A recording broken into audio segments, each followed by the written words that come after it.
Hola, bienvenidos nuevamente a este nuestro tiempo de estudio. Pues como en otras ocasiones, la exhortación es para que tengan en sus manos sus lápiz, su cuaderno, y agradecemos por supuesto de que puedan tomar nota de cada versículo que vamos a estar leyendo. Se los pido encarecidamente.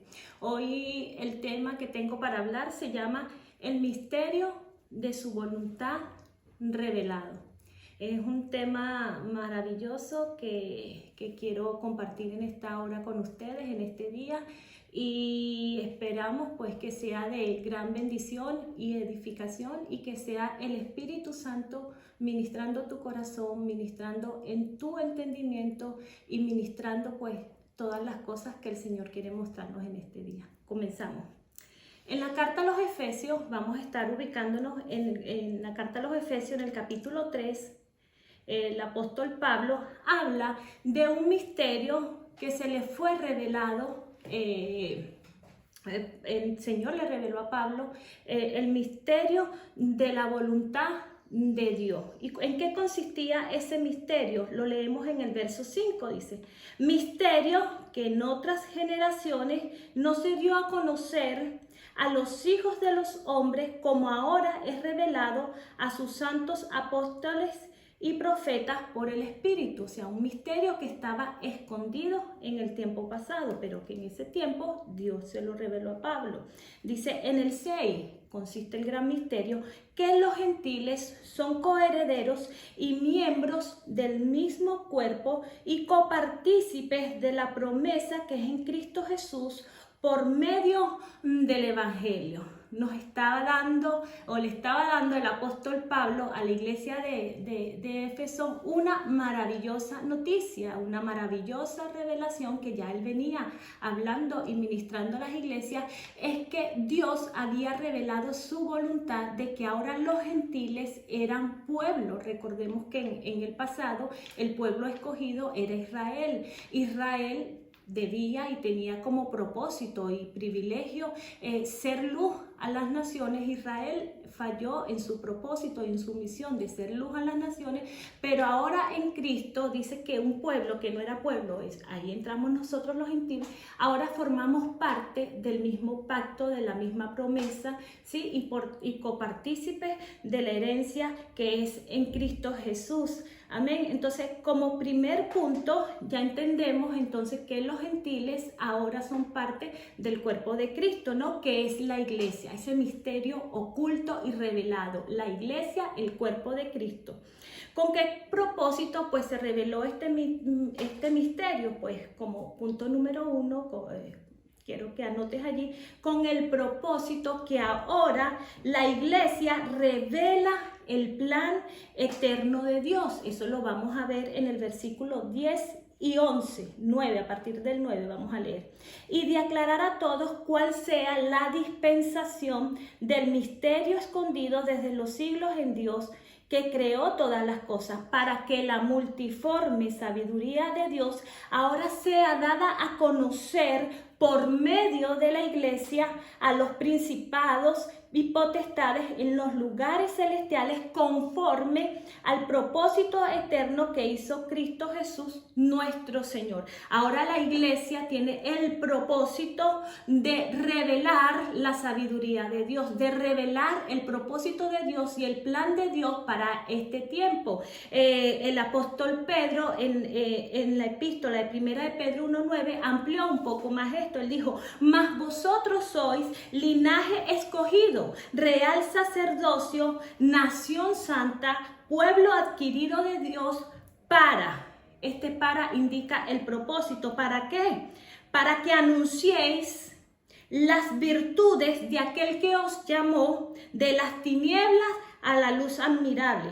Dice en el verso 10, vosotros que en otro tiempo no eras pueblo, pero que ahora sois pueblo de Dios, vosotros que en otro tiempo no habéis alcanzado misericordia, pero que ahora habéis alcanzado misericordia, y que ahora como pueblo de Dios pues tenemos, aparte del maravilloso privilegio, porque debemos sentirnos afortunados y privilegiados de que ahora nosotros somos pueblo de Dios. Imagínate eso, dice que ahora nosotros somos miembros de la familia de Dios, que ahora somos embajadores de Cristo y que Dios ruega por medio de nosotros para que los hombres se reconcilien con Él. Imagínate qué privilegio, qué propósito tan maravilloso, pero como todo privilegio conlleva una gran responsabilidad, y la responsabilidad de la iglesia ahora es que seamos luz, ahora es que seamos sal.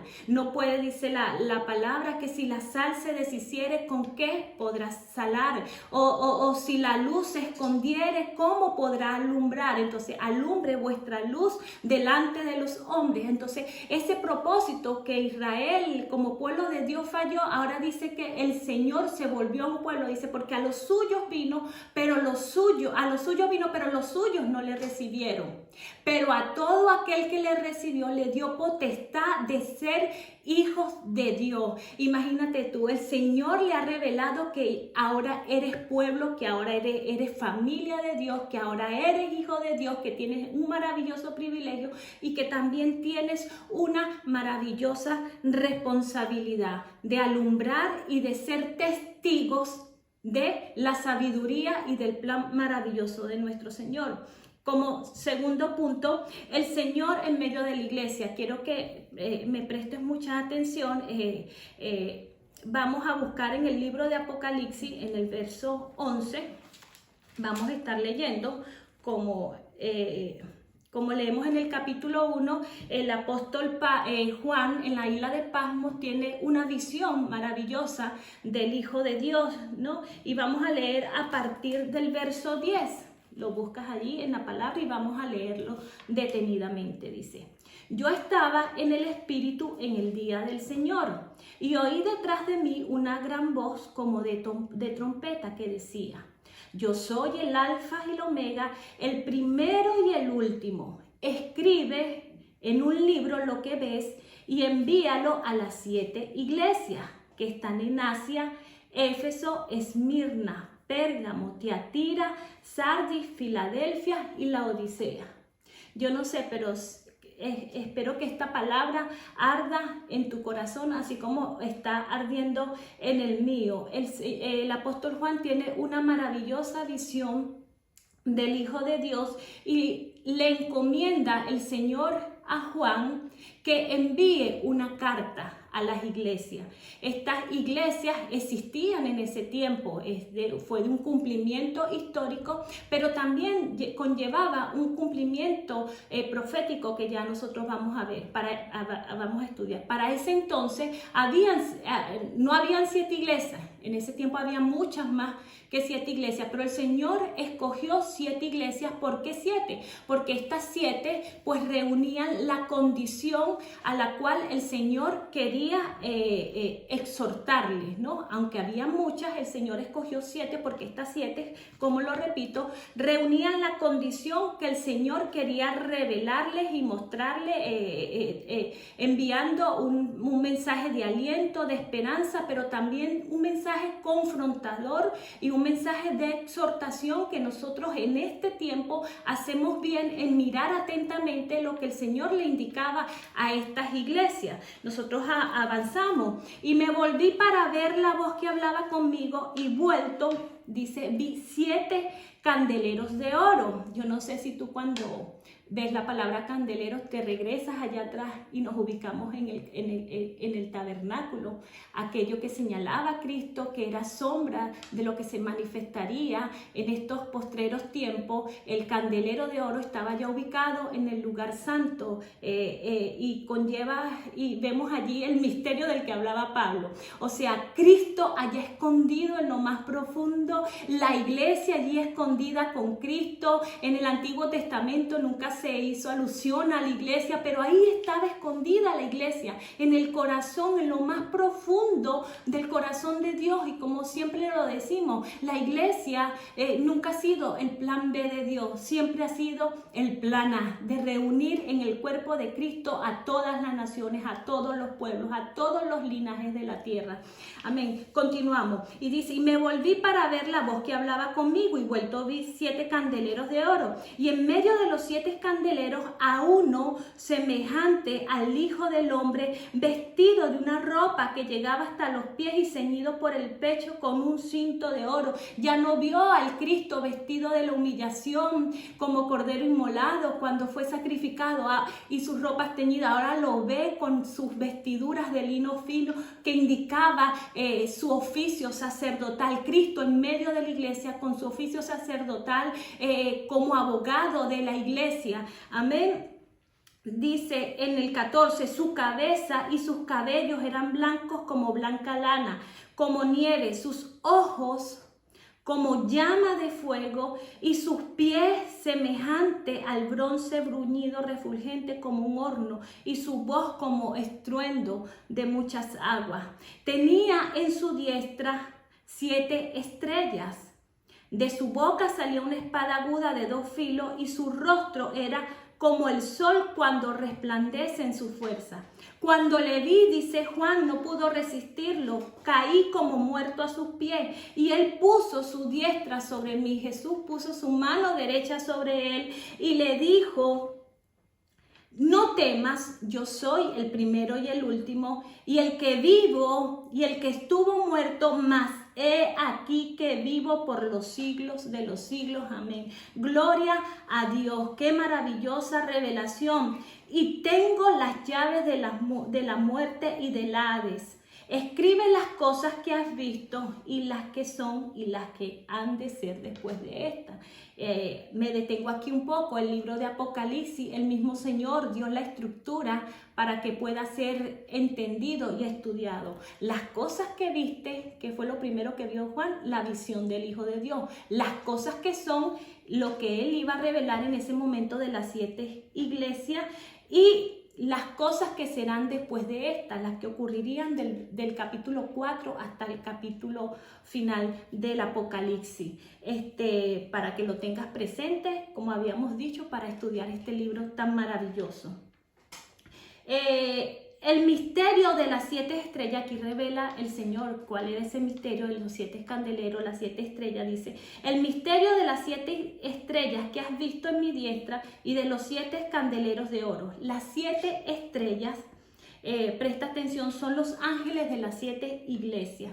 Aquí ángelos se traduce como mensajero, un mensajero humano, ¿sí? En este caso hacía referencia a los pastores o a los líderes o a los ancianos de la iglesia. Y qué maravillosa verdad que dice el Señor, yo tengo las estrellas en mi diestra. O sea, pastor, líder, anciano que pueda estar escuchando en esta hora, el Señor te dice que Él te tiene sostenido de su diestra. Y dice...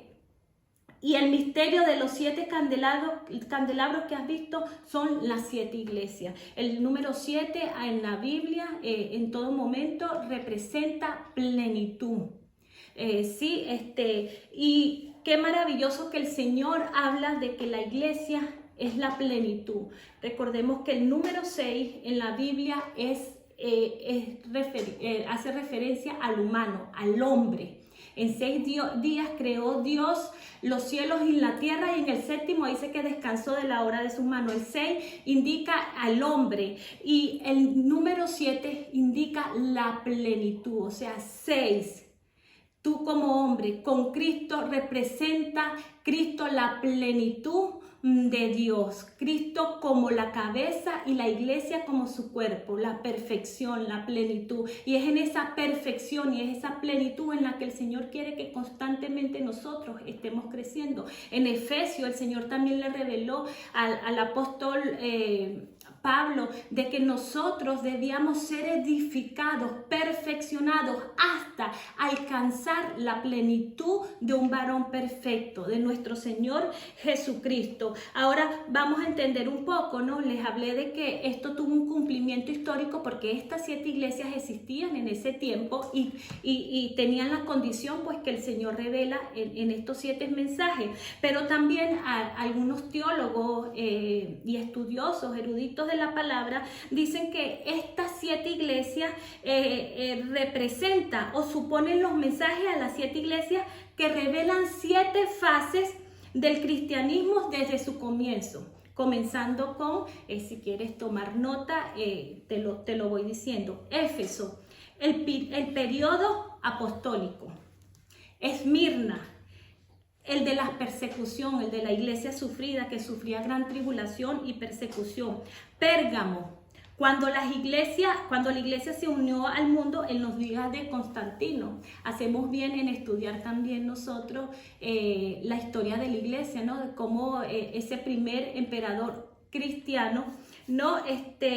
Pues se unió y llamó a la iglesia. Entonces la iglesia pasó a ser ya de ser iglesia ahora a ser un gobierno, de ser perseguido a ser parte también del poder político y religioso de aquel entonces, y vemos cómo llega la corrupción y llega el periodo de Tiatira, que es el periodo precisamente de la corrupción romana, ¿no? Y de la apostasía de la iglesia para aquel entonces. Sardis, el periodo de la reforma con Calvino, Lutero, todos estos grandes hombres de Dios. La Odisea, en estos tiempos se dice que estamos en los tiempos de la Odisea, y qué terrible es que la Odisea es la iglesia tibia y apóstata. El Señor le dice a la Odisea: por cuanto no eres ni frío ni caliente, yo te vomitaré de mi boca. Qué terrible. Dice: prefiero que seas tibio, que seas frío o que seas caliente, pero decídete. Y algo que el Señor me ha ministrado en estos tiempos es que es el tiempo de los convencidos, iglesia. No hay tiempo para dudar, no estamos para perder el tiempo en dudas y en diatribas y en discusiones que no conllevan un propósito como iglesia. Este es el tiempo de los convencidos, este es el tiempo en donde Dios va a reafirmar la identidad en ti y en mí como pueblo, que va a reafirmar nuestro propósito. Amén, porque hay una obra que Dios necesita ejecutar en estos tiempos, y tú y yo somos los encargados para llevarla a cabo. Entonces, como les decía, según los teólogos, estas fueron las 7 periodos de esta iglesia. Entonces vemos que tuvo una interpretación. Estos 7 mensajes no solo se cumplió a nivel histórico en ese tiempo, sino también que tuvo un carácter profético, ¿no? Pero también creemos que las 7 iglesias tienen un mensaje vigente para nuestro hoy. No solo fue para el tiempo histórico, para el tiempo de las etapas de la iglesia, sino que ahora todavía es un mensaje vigente y, como les decía, al cual nosotros hacemos bien en el estar atentos. Ahora, ¿pero por qué me detuve aquí? Es importante porque vengo hablando de Efesios, ¿verdad? De la carta que Dios le envió a la iglesia de Efesios. Pero ahora el Señor le envía 30 años después, ya no a través de Pablo, sino a través del apóstol Juan, otra carta a la misma iglesia de Éfeso. Esa iglesia a la que se le habían sido revelados los misterios maravillosos, a la que se le había dado el propósito maravilloso y a la que se le había hablado de tantas verdades maravillosas respecto a su propósito e identidad. Ahora el apóstol Juan, el Señor a través del apóstol Juan, le envía un mensaje a la iglesia de Éfeso. Vamos a leerlo. Está en Apocalipsis 2:1. Escribe al ángel de la iglesia en Éfeso, el que tiene las 7 estrellas en su diestra, el que anda en medio de los 7 candeleros de oro, dice esto: yo conozco tus obras. Y en la revelación que tuvo el apóstol Juan dice que el Señor tenía los ojos como llamas de fuego. es el Señor viendo, el Señor cuando Él lo vio dijo que estaba en medio del candelero, el Señor en medio de su iglesia en todo tiempo, purificándola, amándola, preparándola, exhortándola, animándola. No está el Señor ajeno a su iglesia, está el Señor en medio de la iglesia y sus ojos continuamente están escudriñando nuestro corazón, están viendo lo más profundo de nuestro corazón, y por eso el Señor envía la exhortación acerca de la condición de esta iglesia. Yo conozco tus obras y tu arduo trabajo, y que has probado a los que dicen ser apóstoles y no lo son, o sea, una iglesia celosa de la doctrina, con discernimiento, y los has hallado mentirosos, y has sufrido, y has tenido paciencia, y has trabajado arduamente por amor de mi nombre, y no has desmayado. Wow, no lee todo lo que el Señor aprobaba de esta iglesia, y ya, la iglesia perfecta, maravilloso, pero en el 4 hay un pero. Esos peros del Señor que nos dejan sin aliento, esos peros del Señor que desnudan nuestras almas, esos peros del Señor que nos detienen y dicen, espera, yo apruebo todo lo que tú has venido haciendo, pero hay algo en ti que desapruebo. Y dice, y es que has dejado tu primer amor. Recuerda, por tanto, de dónde has caído y arrepiéntete y haz las primeras obras, pues si no, vendré pronto a ti y quitaré tu candelabro de tu lugar si no te hubieses arrepentido. Entonces, es un llamado al arrepentimiento, no solo a Éfeso, sino a las 7 iglesias. A todas el Señor les hace un llamado de atención. Y qué maravilloso que Dios alaba a su iglesia por lo bien que viene haciendo las cosas, pero también le exhorta, porque Él como buen padre corrige a sus hijos, porque no quiere el Señor que nosotros nos desviemos, porque esta iglesia ciertamente era temerosa de Dios, guardaba la doctrina, tenía celo doctrinal, trabajaba arduamente, había tenido paciencia, pero había dejado lo principal, el primer y gran mandamiento, iglesia, que dice en Marcos 2:30, y amarás al Señor tu Dios con todo tu corazón y con toda tu alma y con toda tu mente y con todas tus fuerzas. Ese es el amor avivado, alocado de la iglesia por su Señor. El Señor le dice, yo apruebo todo lo maravilloso que tú has hecho, pero lo principal lo has dejado de hacer. Y observamos aquí que el Señor no le importa mucho lo que pudiéramos hacer, aun cuando Él lo aprueba, si no lo que nosotros somos. No lo que hacemos, sino quienes somos en Él. Quién eres en Él es lo principal que aprueba el Señor. Dice en Mateo, en aquel día me dirán, Señor, pero en tu nombre echamos fuera demonios. Señor, en tu nombre pusimos las manos sobre los enfermos. Señor, en tu nombre hicimos esto. Señor, en tu nombre hicimos aquello. Y Él los dirá, apartados de mí no los conozco.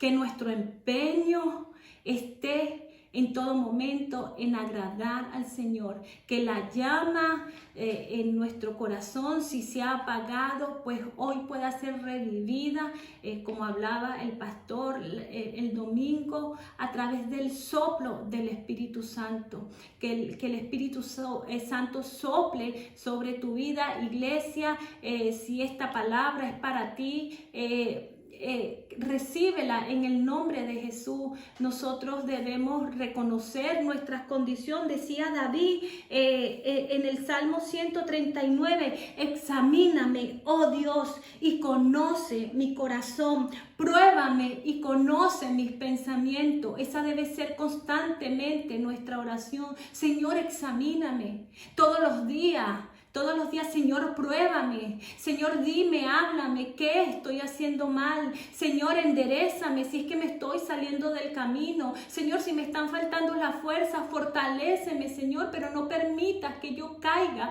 de lo más esencial y de lo más importante, y es que mi amor por ti se enfríe. Para este tiempo el Señor está avivando el fuego en su iglesia, porque como hablaba Gaby en la clase pasada, el Señor está preparando a una novia. ¿sí? Hay unas bodas que como iglesia nosotros vamos a celebrar, pero la novia se casa enamorada, la novia se casa amando. En sí, el Señor, el amor del Señor sobre nosotros dice que fue derramado. Imagínate tú que el amor de Cristo por nosotros excede a todo conocimiento. No lo podemos entender, no lo podemos entender, sí, con nuestra mente tan finita, pero dice que fue derramado. Ya su amor por nosotros es perfecto. Es el amor nuestro hacia Él el que debe estar en constante perfeccionamiento. Dice, al que se le perdona poco ama, pero al que se le perdona mucho, mucho ama. Iglesia, yo creo que nosotros se nos ha perdonado demasiado. Tenemos razones maravillosas de cómo el Señor nos ha perdonado y cómo nosotros tenemos el más grande privilegio de que es amar a nuestro Dios. Avanzamos, dice, como quinto punto ya, que su palabra sea el espejo en el cual podemos ver nuestra condición. En 2 de Corintios 3:18 dice, por tanto, todos mirando a cara descubierta, como en un espejo, dice, la gloria del Señor, seamos transformados de gloria en gloria. Esa es la transformación que Dios quiere, no que retrocedamos, sino que avancemos hacia adelante, mirando como un espejo la imagen del Señor. Entonces seremos transformados de gloria en gloria por medio del Espíritu Santo. Ya terminando, iglesia, como te lo decía hace un momento, el Señor despierta una nueva pasión. Es necesario que en estos tiempos angustiosos y de dificultad no puede la iglesia soportar las aflicciones, la presión de este sistema, de este mundo, si no tiene un corazón que arde de amor por el Señor. Recuerdo allá en el libro de Éxodo, dice que cuando había más opresión contra el pueblo, contra el sistema, cuando ellos estaban esclavos, dice que ellos mientras más se les oprimía, más crecía. Y vemos también el ejemplo en el libro de Hechos con la iglesia. Mientras más persecución, mientras más tribulación, mientras más dificultad, pues más crecía la iglesia, más se fortalecía, porque su corazón ardía de amor por el Señor. Si vemos a través de los mensajes en estas 7 iglesias, a cada una se le dice, vengo pronto, vigila, vendré sobre ti como ladrón, vendré sobre ti.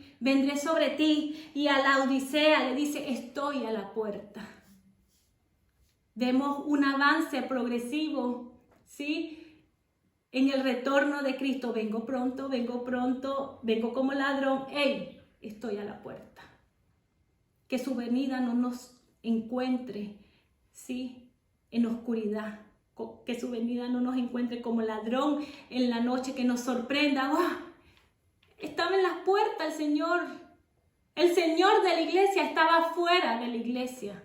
La Odisea, como les decía, la iglesia tibia, la iglesia que no era convencida, la iglesia que había dejado su amor, que había no solo dejado su primer amor, sino que había olvidado su servicio a Dios, sino que había olvidado sus primeras obras, la iglesia que se había desviado completamente de su propósito, que se había vuelto a tal estado y a tal condición que el Señor dice, te repugno, me provocas vómito. Dios nos guarde, iglesia, que seamos perfeccionados en el temor del Señor para este tiempo. Hoy más que nunca la iglesia debe estar avivada en su identidad, en su propósito y en la comunión e intimidad con nuestro Dios. El Señor en Efesios, ya para resumir un poco, le revela lo maravilloso. ¿De dónde viene, iglesia? ¿De dónde viene la iglesia? De lo profundo del corazón de Dios. Le revela su futuro, un futuro glorioso. Le revela su presente, su propósito para este tiempo de ser luz y anunciar las virtudes de aquel que nos llamó de las tinieblas a su luz admirable. Pero el Señor también nos recuerda hoy que debemos crecer en la comunión con Dios y en la intimidad con Dios. Esa es nuestra posición. que cada día pues podamos ver nuestra condición en este espejo, en esta palabra, y a través de ella nos purifique, ella nos limpie y ella sea transformándonos y llevándonos a un nuevo entendimiento y comprensión y revelación del conocimiento de Cristo. El apóstol Pedro nos exhortaba como iglesia a crecer continuamente en el conocimiento del Señor y en su gracia. La iglesia no está para estar estancada. La iglesia de Éfeso se había conformado a su situación espiritual, se había quedado estancada. Dios no quiere una iglesia estancada. Dios quiere una iglesia que avanza, una iglesia avivada, una iglesia que constantemente está preparándose, está renovando su entendimiento y está siendo transformada por Él. Cristo en medio de su iglesia, amándola, purificándola, santificándola, a fin de presentársela a sí mismo como una novia pura, sin mancha, sin arrugas. Iglesia, todos los días hay una arruga que plancharle a nuestros vestidos. Todos los días hay una mancha que quitarle a nuestro vestido. Que esta palabra sea grabada en tu corazón. A la iglesia de Filadelfia el Señor le dice: por cuanto has guardado la palabra de mi paciencia, yo también te guardaré de la obra, de la hora de la prueba que ha de venir sobre el mundo. Dice: yo conozco tus obras, he aquí he puesto delante de ti una puerta abierta, la cual nadie puede cerrar, porque aunque tienes poca fuerza, has guardado mi palabra y no has negado mi nombre. No sé si te identificas con la iglesia de Éfeso, con la iglesia de la Odisea, o si te identificas con la iglesia de Filadelfia, esta iglesia fiel, esta iglesia que aunque tiene poca fuerza, aunque ha estado atribulada, aunque ha estado triste, pues con esa poca fuerza se ha mantenido un corazón encendido. Pues si tú eres esa iglesia, y quiero creer que todos somos esa iglesia, dice que el Señor ha abierto una puerta que Él abrió y que nadie puede cerrar. Y esa puerta que abrió es la puerta de la evangelización del mundo, para que tú y yo pues entendamos nuestro propósito y salgamos a predicar a nuestro Señor, porque ese es nuestro propósito como iglesia. Que el Señor en esta hora pueda alumbrar tus ojos, pueda alumbrar tu entendimiento y que puedas con toda humildad delante del Señor reflexionar, ¿sí? Mirar un poco hacia adelante, hacia adentro.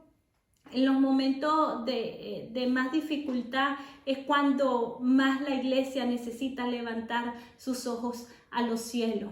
Mirar hacia arriba, cuando a nuestro alrededor todo nos rodea, todo nos agobia, todo nos angustia y que parece no haber una salida. Entonces el Señor mira hacia arriba, porque la salida está hacia arriba. Iglesia, mantén tus ojos en Jesús. Dice: considera a Jesús en todo momento, que tu vista no se aparte de Él y que tus amores hacia Dios sean renovándose cada día. Para mí ha sido un privilegio llevarte esta palabra, que creo es la que Dios me dijo que te ministrara en esta hora, y sé que sí, porque siento como el Espíritu y mi corazón arde al dártela. El deseo es que esta palabra te edifique, te haga crecer en el conocimiento del Señor y te inste a estudiar más acerca. No podemos hablar toda por el tiempo, las 7 iglesias, pero toqué los puntos de algunas que el Señor me llevó a ministrar. Que sea de gran bendición para tu vida. Te bendigo en el nombre de Jesús.